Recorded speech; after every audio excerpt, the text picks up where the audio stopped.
"You're a disgrace," my mother screamed, just because I refused to marry the man she picked for me. Then she slapped me and threw me out of the house. Can you imagine being 18 years old, slapped across the face by your own mother, and violently thrown out of your own home? All because you refused to marry a man she picked for you? That was my reality 11 years ago. My name is Samantha Turner, and today, at 29, I own a multi-million-dollar marketing company. And just recently, I flew back into that very town on my private jet, with my 5-year-old daughter Emma, right there by my side. The raw, unfiltered shock on my parents' faces when they saw us step out of that car. That was worth every single struggle I endured to get here. You have to hear this story. Growing up in the Turner household, in what looked like a picture-perfect suburban home in Pennsylvania, was like living under constant surveillance. My parents, Margaret and Robert Turner, weren't just conservative. They were controlling in a way that suffocated every part of my existence. Our house, with its manicured lawn and gleaming windows, was a facade. Inside, it was a battleground.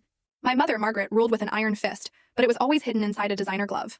At 5'6", with perfect unmoving auburn hair, she was obsessed with appearances, with social standing. Every single decision she made revolved around what others would think of us. My father, Robert, a tall, quiet accountant, rarely challenged her. He'd just nod along, occasionally shooting me these fleeting, apologetic glances when her criticisms cut particularly deep. "A proper young lady doesn't question her mother's wisdom," became her mantra, hurled at me whenever I dared show even a flicker of independence. By the time I was 15, these confrontations were almost daily. My crimes? Wanting to join the debate team instead of debutante classes. Getting a part-time job at a bookstore instead of volunteering at her country club charity events. Or, God forbid, wearing jeans instead of the floral dresses she laid out for me. "You're embarrassing the family with these rebellious phases," she'd hiss, her voice like a razor, but with a perfectly serene smile plastered on her face. "The Johnson's daughter never gives them this much trouble." Our dining room became a war zone, with daily lectures about my posture, my grades, which were excellent but never excellent enough, and how I'd never attract a quality husband with my attitude. My father would just stare at his plate, muttering, "Listen to your mother, Samantha." His silence, his cowardice, honestly, it hurt more than her direct attacks.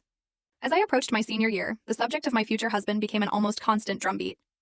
My mother had been meticulously cultivating a relationship with the Wilsons, a prominent family new to our community.